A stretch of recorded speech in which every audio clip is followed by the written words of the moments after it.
আজ আমরা শ্রীমদ্ ভগবদ গীতা চতুর্দশ অধ্যায় গুণত্রয় বিভাগ যোগের শ্লোক সংখ্যা 18 অধ্যয়ন করব। সকলে আপনারা নিজ নিজ গ্রন্থ দেখুন। ঊর্ধ্বম গচ্ছন্তি সত্যস্থা মধ্যে তিষ্ঠন্তি রাজসঃ জঘন্য গুণবৃত্তিস্থা অধগচ্ছন্তি তামসঃ। ঊর্ধ্বম গচ্ছন্তি সত্যস্থা মধ্যে তিষ্ঠন্তি রাজসঃ জঘন্য গুণবৃত্তিস্থা অধগচ্ছন্তি তামসঃ।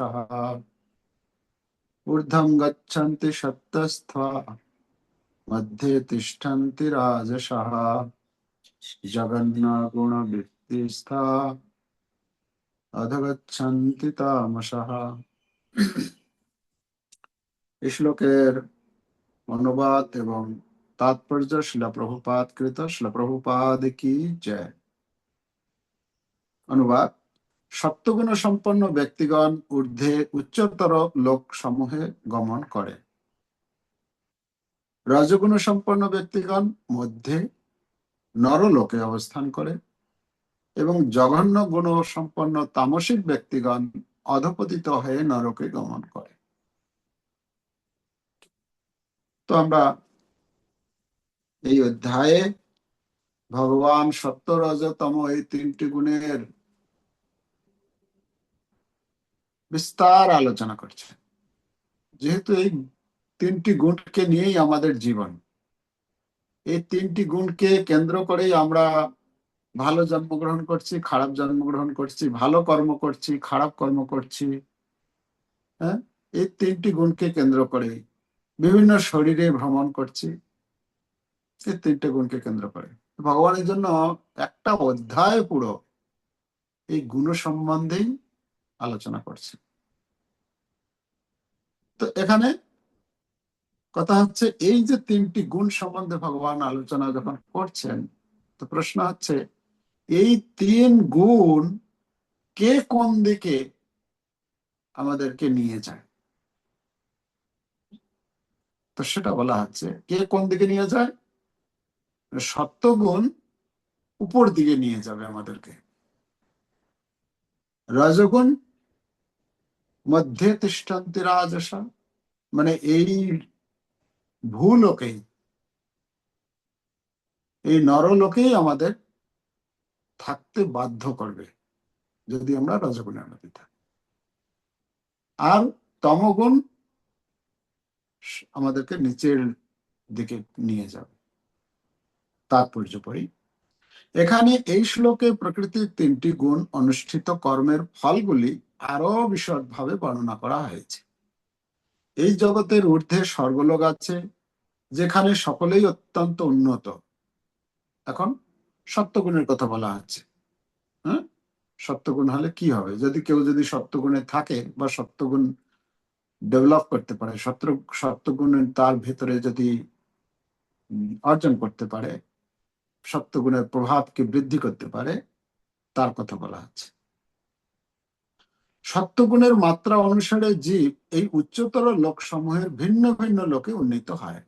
ভিন্ন ভিন্ন লোকে মানে স্বর্গলোক, মহলোক, জনলোক, তপলোক, এমনকি সত্যলোক পর্যন্ত এই সত্যগুণ আমাদেরকে উন্নীত করতে পারে।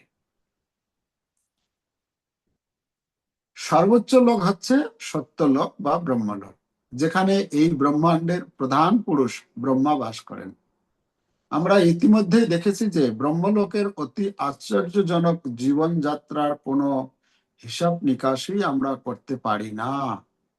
শ্রেষ্ঠ অবস্থা সত্যগুণ আমাদের সেই স্তরে উন্নীত করতে পারে। মানে ব্রহ্মলোকটা কি রকম? ব্রহ্মলোক যেখানে কোনো দুঃখ নেই, কোনো শোক নেই। হ্যাঁ, ব্রহ্মাজি যেখানে অবস্থান করে, তো সে কথা বলছেন, সেখানে যদি জীব যেতে পারে সেখানে আনন্দ পাবে সে। কিন্তু তার একটা লিমিট আছে। কিন্তু এই জগতের মতো কোনো দুঃখ বা কষ্ট সেখানে নেই।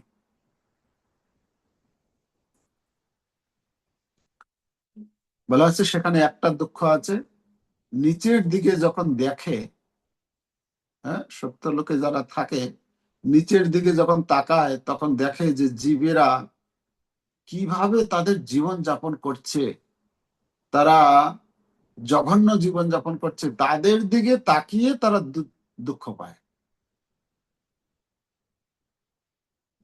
এটা হচ্ছে সত্য লোকের যারা বাস করে। আচ্ছা, তারপরে রজগুণ মিশ্রিত, এটি সত্য ও তমগুণের অন্তর্বর্তী। রজগুণ মিশ্রিত মানে সত্যগুণ থাকবে আর তার মধ্যে রজগুণ থাকবে, এটা মিশ্রণ একটা, সেটা কথা বলা হচ্ছে। মানুষ কখনো সর্বতভাবে নির্মল হতে পারে না। যদি রজগুণ সত্যগুণ যদি মিশ্রিত থাকে, এই সময়ে নির্মল হতে পারে না। কিন্তু সে যদি সম্পূর্ণভাবে রজগুণে স্থিত থাকে, তাহলে সে কেবল একজন রাজা অথবা একজন ধনী ব্যক্তি রূপে এই পৃথিবীতে অবস্থান করবে। তাহলে যারা রাজা হতে চান, যারা ধনী হতে চান, তাদেরকে কোন গুণে থাকতে হবে? রজগুণে থাকতে হবে। হ্যাঁ, এখানে বলছেন রজগুণ। কিন্তু এই গুণটি মিশ্রিত হওয়ার ফলে মানুষ নিম্নগামী হতে পারে। কিন্তু সমস্যা হচ্ছে কি, এই রজগুণ রজগুণ সর্বদাই পুরো রজগুণ থাকে না। রজগুণ যেখানে থাকবে সেখানে তমগুণ তাকে পরাভূত করার চেষ্টা করে সবসময়। তার যার জন্য কি হয়, যার ফলে মানে যে কোনো মুহূর্তে সে তার পতন হওয়ার সম্ভাবনা থাকে। এরকম ঘটনা আমরা অনেক দেখেছি, যে রাজা ছিল, তারপরে সে কিভাবে এমন কোনো কাজের মধ্যে জড়িয়ে পড়েছে, এরকম কোনো কার্যে যুক্ত হয়ে গেছে, যার ফলে তার অধঃপতন ঘটেছে। হয়েছে না এরকম? অনেক ধনী ব্যক্তি, ধন আছে, খুব ভালো ছিল, কিন্তু কোনো একটা কিছু এমন একটা ঘটনা ঘটে গেছে, দুর্ঘটনা, যার ফলে তার পতন হয়ে গেছে, নরকে যেতে হয়েছে। ইতিহাসে এরকম ঘটনা আছে। এই জগতের রাজসিক বা তামসিক মানুষেরা যন্ত্রের সাহায্যে জোর করে উচ্চতর লোকে যেতে পারে না। রজগুণের মানুষের পরবর্তী জীবনে উন্মাদ হয়ে যাবার ও সম্ভাবনা থাকে। সবচেয়ে নিকৃষ্ট তমগুণকে এখানে জঘন্য, এবারে বলছেন তমগুণের কথা। তমগুণকে এখানে জঘন্য বলে বর্ণনা করা হয়েছে। তমগুণে আচ্ছন্ন হয়ে থাকার ফল অত্যন্ত বিপজ্জনক। এটি জড় প্রকৃতির সবচেয়ে নিকৃষ্ট গুণ। জড় প্রকৃতির যে তিনটি গুণ, তার মধ্যে এটি হচ্ছে সব থেকে নিকৃষ্ট। মনুষ্য জন্মের নিচে পক্ষী, পশু, সরীসৃপ, বৃক্ষ আদি ৮০ লক্ষ প্রজাতি রয়েছে, এবং তমগুণের প্রভাব অনুসারে মানুষ সেই সমস্ত জঘন্য অবস্থায় পতিত হয়। মানুষ আছে ৪,৪,৪,০০,০০০ মানবা, আর বাকি যে ৮০ লক্ষ আছে সেটা হচ্ছে মানুষের তারা, মানে মানুষের নিচে। সেই জন্মগুলোর কথা বলা হচ্ছে, সেই জন্মগুলো, সেই জনিগুলোতে এই তমগুণী জীব যাবে। হম। এখানে তামসাহা কথাটি অত্যন্ত গুরুত্বপূর্ণ। তামসাহা বলতে তাদেরই বোঝায় যারা উচ্চতর গুণে উন্নীত না হয়ে সর্বদাই তমগুণে আবদ্ধ থাকে। তাদের ভবিষ্যৎ অত্যন্ত অন্ধকার। আমরা কথায় কথায় শুনি, কখনো বলে, আরে তোমার ভবিষ্যৎ অন্ধকার, বলতে শুনি না? কার ভবিষ্যৎ অন্ধকার? যার ভেতরে এই তমগুণের প্রাধান্য বেশি রয়েছে, তার ভবিষ্যৎ অন্ধকার। অন্তিম লাইন, রাজসিক ও তামসিক মানুষদের সত্ত্বগুণে উন্নীত হওয়ার একটি সুযোগ আছে, আর সেই প্রক্রিয়ার নাম হচ্ছে কি? সবাই একসাথে বলুন। সেই প্রক্রিয়ার নাম হচ্ছে কৃষ্ণ ভাবনামৃত। মৃত। হ্যাঁ, কৃষ্ণ কিন্তু ভাবনামৃত। এই যে কিন্তু যে এই সুযোগের সদ্ব্যবহার করে না, সে অবশ্যই নিকৃষ্ট গুণে আচ্ছন্ন হয়ে থাকে। ওকে, তো আমরা এখান থেকে পাচ্ছি কিভাবে সত্যগুণ, সত্যগুণে যদি কেউ উন্নীত হতে পারে, মানে সত্যগুণ যদি তার ভেতরে ডেভেলপ করতে পারে, মানে সত্যগুণ যদি তার ভেতরে বর্ধিত করতে পারে, তাহলে সে না চাইলেও সেই গুণ তাকে ঊর্ধ্বে নিয়ে যাবে, সে যদি নাও চায়। এটা হচ্ছে সত্যগুণের। তাহলে সত্যগুণ থাকলে, সত্যগুণের, যেমন আপনি কোনো গাড়িতে উঠেছেন, আপনার ইচ্ছা নেই যাওয়ার, কিন্তু গাড়িটা আপনাকে নিয়ে যাবে। সেই রকম সত্যগুণটা হয় এরকম, সত্যগুণ যদি কেউ কারো ভেতরে প্রবল হয়, তাহলে সে না চাইলেও সে ঊর্ধ্ব লোকে ধীরে ধীরে সে ঊর্ধ্বে উন্নীত হবে, এটা বলা হচ্ছে। এমনকি ব্রহ্মলোক পর্যন্ত পৌঁছে দিবে, সে কথা বলছেন। তো এরকম ঘটনা দেখি আমরা আমাদের নারদ মুনিকে। নারদ মুনি কি ছিলেন? একজন দাসী পুত্র রূপে তিনি জন্মগ্রহণ করেছিলেন, দাসী পুত্র ছিলেন। সেই দাসী পুত্র, দাসী পুত্র মানে কি? দাসী পুত্র এরকম, মানে সেই সেই তার বাবার কোনো ঠিক নেই, মানে কার কে যে পিতা, না।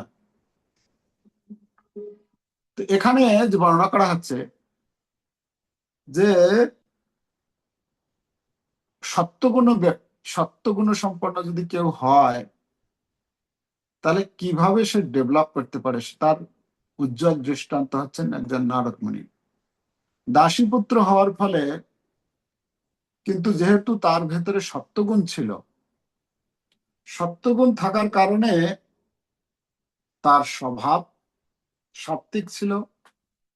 সত্যগুণ সম্পন্ন হওয়ার ফলে তার ইন্দ্রিয় তৃপ্তির প্রতি কোনো স্পৃহা ছিল না, ইচ্ছা হতো না, ইন্দ্রিয় তৃপ্তিতে অরুচি। ছোট্ট বালক রূপে যখন ছিল, সে ছোট্ট বালক সাধারণত কি হয়, খেলাধুলা বেশি পছন্দ করে। কিন্তু যেহেতু সত্যগুণী সম্পন্ন ছিল, সত্যগুণ প্রবল ছিল, খেলাধুলায় তার কোনো রুচি ছিল না। আর সাধারণত ছোটবেলায় যখন বালক রূপে চঞ্চল হয়, তো সত্যগুণ থাকলে চঞ্চলতা, যেহেতু সত্যগুণ প্রবল ছিল, তার চঞ্চলতা ছিল না, ধীর স্থির শান্ত। হ্যাঁ, আর কি ছিল? সাধারণত ছোট বাচ্চারা অনেক কথা বলে, তাই না? অধিক কথা বলতে পছন্দ করে, কিন্তু সে সেটা তিনি করতেন না। আর কি করত? ভালো লোকের সঙ্গ করার জন্য, ভালো ভালো লোক যারা যারা ভক্ত, তাদের সঙ্গ করার জন্য সবসময় লালায়িত ছিল। অনেক সময় দেখা যায় ছেলেদের রুচি, হ্যাঁ, তার গুণ অনুসারে সেই রকম তার বন্ধু হয়, হয় না?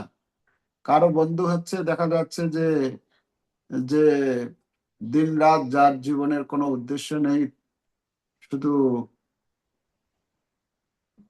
জীবন কাটিয়ে দিচ্ছে, পড়াশোনায় রুচি নেই ইত্যাদি। 420 বন্ধু। কারো বন্ধু হচ্ছে এমন বন্ধু যে ভবিষ্যতে কি করে আমি একটা কিছু হব, বিজনেস করব, আমি কিছু, হ্যাঁ, এই ধরনের। কেউ আবার আছে না সাধু সন্তদের সঙ্গ করতে বেশি পছন্দ করে, এরকমও আছে। তো এখান থেকে বোঝা যায় কোন গুণের প্রাবল্য এর ভেতরে বেশি রয়েছে। আচ্ছা, তো নারদমুনি এরকম ছিলেন সবসময়। সত্যগুণ যেহেতু তার ভেতরে ছিল, মানে তখন নারদমুনি না, তখন দাসীপুত্র, সেই বালক, সেই বালক ভক্তের সঙ্গ আর ভক্তের উচ্ছিষ্ট গ্রহণ করার প্রতি তার খুব রুচি। আর যা কিছু পেত সন্তুষ্টি, যার ভেতরে মানে সেই বালক যেহেতু সত্যগুণী ছিল, তাই তার ভেতরে কি না সন্তোষ, সন্তুষ্টি, যা কিছু স্বাভাবিকভাবে আসে তাতে সন্তুষ্ট। হ্যাঁ, আর তার ফলে কি হতো, তার চেতনা ধীরে ধীরে ধীরে উপরের দিকে যেতে লাগলো। আর যখন চেতনা যখন শুদ্ধ থাকে তখন কি হবে, পাপ কর্ম আর করবে না। তো পাপ কর্ম থেকে, পাপ, পাপের যে প্রভাব তার থেকে মুক্ত হয়েছিল, যার ফলে কৃষ্ণ কথা শ্রবণে রুচি। তো সেই বালক কি করছিল, সেই বেদান্তি যারা ছিল তাদের কাছ থেকে, তাদের কাছেই যেত সব সময়, তাদের সেবা যত্ন করত, তাদের কাছ থেকে কৃষ্ণ কথা শ্রবণ করত। আর এভাবে করতে করতে দেখা গেল সেই দাসীপুত্র একজন নারদ মুনিতে পরিণত হলেন। তাহলে আমরা এখানে দেখতে পাচ্ছি সত্যগুণ যদি কেউ তার ভেতরে বর্ধিত করতে পারে, তাহলে তার কি একজন মানে উজ্জ্বল দৃষ্টান্ত হচ্ছে নারদ মুনি, তাই না? তো যাই হোক, এটা হচ্ছে সত্যগুণের। তো আমরাও যদি সত্যগুণের সত্যগুণের অনুশীলন করি, তাহলে আমরাও ধীরে ধীরে উন্নীত হতে পারব। এটা হচ্ছে সূত্র। এখানে কেউ এদিক ওদিক আর কিছু মানে সন্দেহ করার কোনো অবকাশ নেই। এটা হবেই, যে করবে তার হবে, যে যত নিষ্ঠা সহকারে করবে তার সে ডেভেলপ, মানে উনি এতে সে এগিয়ে যেতে পারবে। তার পরবর্তীতে এখানে বলা হচ্ছে রজগুণ। রজগুণ সম্পন্ন ব্যক্তিদের কি হবে, মধ্যে তিষ্ঠন্তি রাজসা। মানে এই রজগুণ যদি আমার ভেতরে প্রবল থাকে, তাহলে কি হবে, মধ্যে মানে এই ভূলোকেই, নরলোকেই থাকবে। প্রপাত বলছেন নরলোকেই থাকবে। নরলোকে মানে সে না তো উপরে যেতে পারবে, না নিচে যাবে, এই জগতে থাকবে। আর এই জগতে যখন থাকবে, তখন নানা রকম, এই জগৎটা কি, এই জগতের নাম কি, এই জগতের নাম দুঃখালয়ম শাশ্বতম। এই জগতে যখন থাকবো আমরা, তখন কি করতে হবে, সুখ দুঃখ, হর্ষ শোক, এগুলোর মধ্যেই ডুবে থাকতে হবে। এই জন্য আমরা দেখি অনেক লোক রয়েছে যারা একজন আরেকজনের সঙ্গে সাক্ষাৎ হলেই কি আলোচনা করে, সুখ দুঃখের আলোচনা করে, তাই না? কেন, এই জগতে আছে তো ওই জিনিসটাই, সুখ আর দুঃখ। তো সুখ দুঃখের, একজন আরেকজনের সঙ্গে সুখ দুঃখের আলোচনা করতে দেখা যায়। এটা সেই সমস্ত ব্যক্তিগণ কোনো যজ্ঞ করে বা কোনো তপস্যা করে, কিসের জন্য না, কি করে সে সুখী হতে পারবে, কি করে সে মানে কিছু পাওয়ার জন্য যজ্ঞ করে, আর কিছু কামনা পূর্তির জন্য তপস্যা করে। তপস্যা যে করে তারা, এটা মানে মিশ্রণ, মানে রজগুণী হচ্ছে ইন্দ্রিয় তৃপ্তি করবে, মানে কাম বাসনা পূরণ করবে, কিন্তু সেই সঙ্গে সঙ্গে তাকে দেখা যায় বিভিন্ন যজ্ঞ তপস্যা এই সমস্ত কর্মও করে, ধর্মানুষ্ঠান করে। কিন্তু সেই সমস্ত ধর্মানুষ্ঠান করার পিছনে কারণ কি থাকে? কামনা পূর্তি। আমি এই যজ্ঞ করলে এই ফল পাওয়া যায়, তাই সেই যজ্ঞ করছে। তারা যে দান করে, সে দান যে করবে তার পিছনেও কি না, দান করলে কি এটা পরোপকার করছি, পরোপকার করছি মানে আমার জীবনে আমি উপকার পাবো। মানে এভাবে কর্ম কর্ম মানে সকাম কর্ম বলা হচ্ছে না, যারা রজগুণী তারা সকাম কর্মী। তো সকাম মানে কামনার সহিত যা কিছু করবে কামনার সহিত করবে। আর যখন এভাবে করতে থাকে তখন কি হয়, তার এই জগতের মধ্যেই থাকতে হয়। তার সবসময় একটাই চিন্তা, কি করে আরো আমি বেশি সুখী হতে পারবো, কি করে আরো সুখ সংগ্রহ করতে পারবো, এটা সে চিন্তা করতে থাকে। এটা হচ্ছে রজগুণী, যারা এই জগতের মধ্যেই আছে, আছি, যারা থাকবে। ঠিক আছে। আর অন্তিমে বলা হচ্ছে, অন্তিমে কি বলছেন? জঘন্য গুণবৃত্তি স্থা। আচ্ছা, দুইটা গুণের কোনো বিশেষণ লাগায়নি, কিন্তু 3 নম্বর গুণটাতে কি বলছেন? জঘন্য গুণ বলছেন। কাকে? তমগুণটাকে বলছেন জঘন্য গুণবৃত্তি স্থা অধগচ্ছন্তি তামসা। এই তমগুণী সম্পন্ন ব্যক্তি, তাদের কি হবে?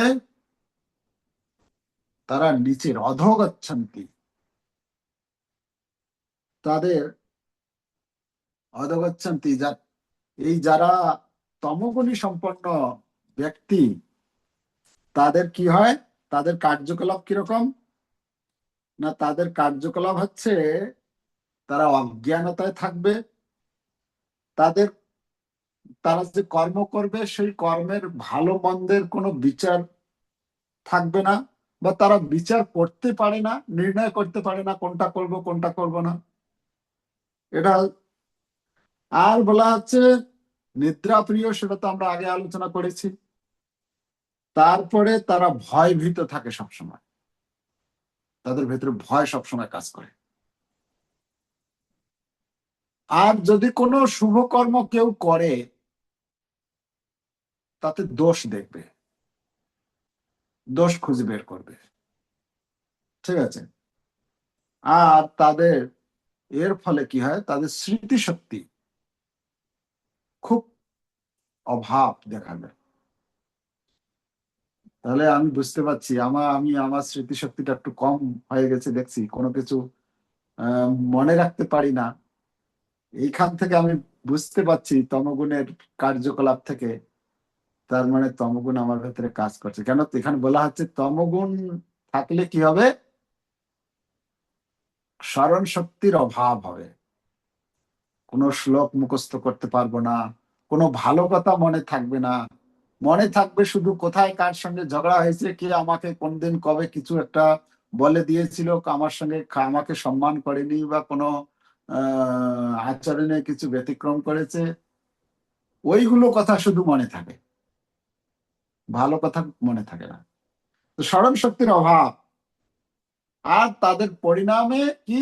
শুধু অনুশোচনা, অনুশোচনা হয়, শুধু অনুশোচনা করে, কিন্তু তারা কোনো সেটা যে আমি করতে পারিনি, করা উচিত, তার জন্য কোনো উদ্যোগ নেয় না। বুঝলে? আর যার ফলে কি? নাস্তিকতা। হ্যাঁ, নাস্তিকতা মানে ঠিক আছে, ধর্মকর্ম এইসব করার দরকার নেই, ভগবান ভগবান এইসব কি প্রয়োজন আছে, এরকম বলতে শোনা যায়। বা আমার ভেতরে কি কখনো এরকম ভাবনা আসে, ঠিক আছে আর কত কি আর করবো, এত কিছু করার দরকার নেই। হ্যাঁ, এই ঠিক আছে, ভগবানের নাম করতে বলছে, এটা করলেই হবে, আর আর এইসব শ্লোক মুখস্থ করতে হবে, পড়তে হবে, লিখতে হবে, নোট করতে হবে, আবার বলতে হবে, লোকের কাছে যেতে হবে, কি এইসব এত কিছু করার কি দরকার? হ্যাঁ, তো এইরকম ভাবনা আসছে মানে আমার ভেতরে তখন তমগুণ কাজ করছে। আর তমগুণ আমার ভেতরে প্রবল থাকলে দুশ্চরিত্রতা, চরিত্রের প্রতি আমার ধ্যান থাকবে না। এরকম কিছু কার্য করব যেটা কি চরিত্রহীন লোকের কাজের মতো, ওই রকম মনোভাব জাগবে। আর অন্যের প্রতি হিংসা করবে। আর যেহেতু ওই গুণ, ওই কি বলে তমগুণ বৃদ্ধি থাকে, তখন জ্ঞান তো আমরা আগেই শুনেছি যে অপ্রকাশ, মানে সেখানে কোনো জ্ঞান দেখা যাবে, জ্ঞান জ্ঞান থাকবে না। আর কি হবে, এই তমগুণী সম্পন্ন ব্যক্তির কাছে প্রায় সকলেই শত্রুর মতো। হ্যাঁ, কোনো না কোনো কারণে অপরকে শত্রু বলে মনে করে তারা, শত্রুতা মনোভাব তাদের ভেতরে প্রবল। একটু কিছু হলেই ব্যাস ঝগড়া শুরু হয়ে যাবে। ঠিক আছে? আর শুভ কাজে তাদের মন লাগবে না। অশ্রদ্ধা পরায়ণ, যা কিছু করবে অশ্রদ্ধা পরায়ণ হয়ে। যদি যাই হোক, যদি অশ্রদ্ধা পরায়ণ হয়, যদি হরিনামও করে, তাহলে লাভ আছে না? আর তাদের বিচার হচ্ছে কি, বিচার যারা মানে তাদের বিচার ধারা হচ্ছে মূর্খতাপূর্ণ। ঠিক আছে? কুটিলতা তার ভেতরে প্রচুর থাকবে। কুটিল, কুটিল মানে জানেন? কুটিল মানে যা কিছু বলবে ওর মধ্যে কিছু এমন কিছু বিচার করবে কি করে ঠকানো যায়। হ্যাঁ, মানে এই কুটিলতা ভাব তার ভেতরে প্রবল থাকে। আর যেহেতু কুটিলতা, এইসব এই তমগুণের প্রভাবে সে নিচু কর্মের প্রতি তার অনুরাগ, মানে সে ভালো কাজের দিকে যাবেই না। তাকে যদি বলা হয় চলো একটু সাধু সঙ্গে যাই, বা চলো একটু ভগবত গীতা প্রচার করি, চলো একটু হরিনাম করি, সে চাইবেই না একদম। তাকে যদি বলে চলো আজকে যাবে একটু ঘুরতে যাব আমরা ওই পার্কে, হ্যাঁ চলো চলো চলো, খুব উৎসাহ আসবে তখন। তো তো সেই রকম তমগুণের যে এই যে কার্যকলাপ, এর ফলে কি হয়, তমগুণী ব্যক্তিকে নিম্নজনিতে যেতে বাধ্য হতে হয়। পশুজনী শিলা প্রভুপাদ এখানে যেটা বলছেন, সেই তমগুণী সম্পন্ন ব্যক্তিরা কি করে, এটি জড় প্রকৃতির সবচেয়ে নিকৃষ্ট গুণ। তাৎপর্যের শেষের 3-4 লাইন উপরে, মনুষ্য জন্মের নিচে পক্ষী, পশু, সরীসৃপ, বৃক্ষ আদি 80 লক্ষ প্রজাতি রয়েছে, এবং তমগুণের প্রভাব অনুসারে মানুষ সেই সমস্ত জঘন্য অবস্থায় পতিত হয়।